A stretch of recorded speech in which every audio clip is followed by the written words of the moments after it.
Gas پر پورا ایک mass ہوتا ہے، دسترخوان ہوتا ہے، کوئی چیز ترتیب سے نہیں ہوتی ہے۔ آپ لوگوں کے لباس پر بھی سلوٹیں ہوتی ہیں اور ہاتھ بھی گیلے ہوتے ہیں۔ آپ لوگ دوسروں کی طرف دیکھ کر مسکرانا بھی جرم سمجھتے ہو۔ کام لٹکانا آپ لوگوں کی عادت ہے اور کام کے دوران گپ لگانا آپ لوگوں کا مشغلہ ہے۔ آپ لوگ کھانا بھی نہایت بدتمیزی سے کھاتے ہو، منہ سے چپ چپ کی آوازیں نکلتی ہیں اور چائے بھی شڑپ شڑپ کر کے پیتے ہو۔ ہم یورپی لوگ کسی کی پیٹھ پیچھے باتیں نہیں کرتے جب تک کہ آپ لوگ سارا دن دوسروں کے نقص نکالتے رہتے ہو۔ ہم خوراک اور ادویات میں ملاوٹ نہیں کرتے۔ آپ یورپ کی کسی بھی جگہ سے کھانے کی چیز خرید لیں، وہ خالص ہوگی اور ڈبے میں وہی کچھ ہوگا جو اس کے باہر لکھا ہے۔ ہم لوگ ایکسپائری ڈیٹ کے بعد خوراک کی کوئی چیز فروخت نہیں کرتے۔ یورپ اور امریکہ میں ادویات میں ملاوٹ یا جعلی ہونے کا تصور بھی نہیں ہے، لیکن آپ کے معاشرے میں صدر ہو یا امام کعبہ، اسے خالص خوراک اور اصلی ادویات نہیں ملتی ہیں۔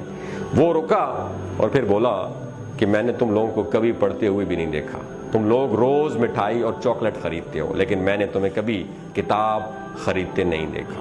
کتاب اور علم سے یہ دوری میرے لیے حیران کن ہے۔ ہم مرغی ہو یا گائے ذبح کرتے ہیں جب ذبح خانے ہوں، شہریوں کو اس کا خون نظر آتا ہے اور نہ ہی اوجڑی، جبکہ تم لوگ روزانہ گلیوں اور بازاروں میں جانور ذبح کرتے ہو اور اسے نالیوں میں تڑپنے کے لیے چھوڑ دیتے ہو اور آخر میں اس کی آلائشیں چوکوں اور گلیوں میں پھینک کر چلے جاتے ہو اور انہیں کتے، کوے اور چیلیں بھنبوڑتے رہتے ہیں۔ تم تنور پر چلے جاؤ یا قصاب کی دکان پر، وہاں مکھیاں اور کاکروچ تمہیں ویلکم کریں گی۔ تم اپنے مولوی حضرات کو دیکھ لو، ان کا لباس گندا، حلیہ بے پرواہ اور پیٹ حدیں کراس کرتا ہوا نظر آئے گا۔ سوال یہ ہے کہ جو شخص اپنے 6 فٹ کے قد پر اسلام نافذ نہیں کر سکا، اس سے مجھے کتنا ایمان مل جائے گا؟ اور آخری بات، کیا تمہارے معاشرے میں عورتوں، بچے اور کیا جانور یہ محفوظ ہیں؟ کیا مسلمان ملک میں 10% خواتین بھی بے خوف ہو کر گھروں سے نہیں نکل سکتی ہیں؟ تم لوگ بچوں پر تشدد کرتے ہو اور جانوروں کو بھی پتھر یا ڈنڈا مارنا اپنا فرض سمجھتے ہو۔ تو پھر تم بتاؤ، میں تم میں سے کس کو دیکھ کر اسلام قبول کروں؟ اسلام بے شک عظیم اور شاندار مذہب ہے، لیکن تم مسلمان کسی بھی زاویے سے اچھے دکھائی نہیں دیتے۔ دنیا کی ہر بیماری، ہر برائی تم لوگوں میں کوٹ کوٹ کر بھری ہوئی ہے، لہٰذا پھر میرے جیسے لوگ یہ سوچنے پر مجبور ہو جاتے ہیں، وہ مذہب جو آج تک اپنے ماننے والوں کو نہیں بدل سکا، وہ کالم نگار کہتے ہیں کہ وہ گورے نے کہا کہ مجھے کیسے بدلے گا۔ دوسرا، وہ گورا کہہ رہا تھا کولیگ اپنے ساتھی کالم نگار کو کہ دوسرا اگر میں مسلمان ہو بھی جاؤں تو میں کروں گا کیا؟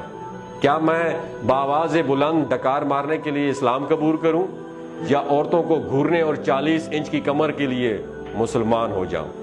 تم مجھے کوئی ریزن تو دے دو، میں ابھی کلمہ پڑھتا ہوں۔ وہ خاموش ہو گیا۔ وہ کالم نگار کہتے ہیں کہ میرا منہ کھلے کا کھلا رہ گیا۔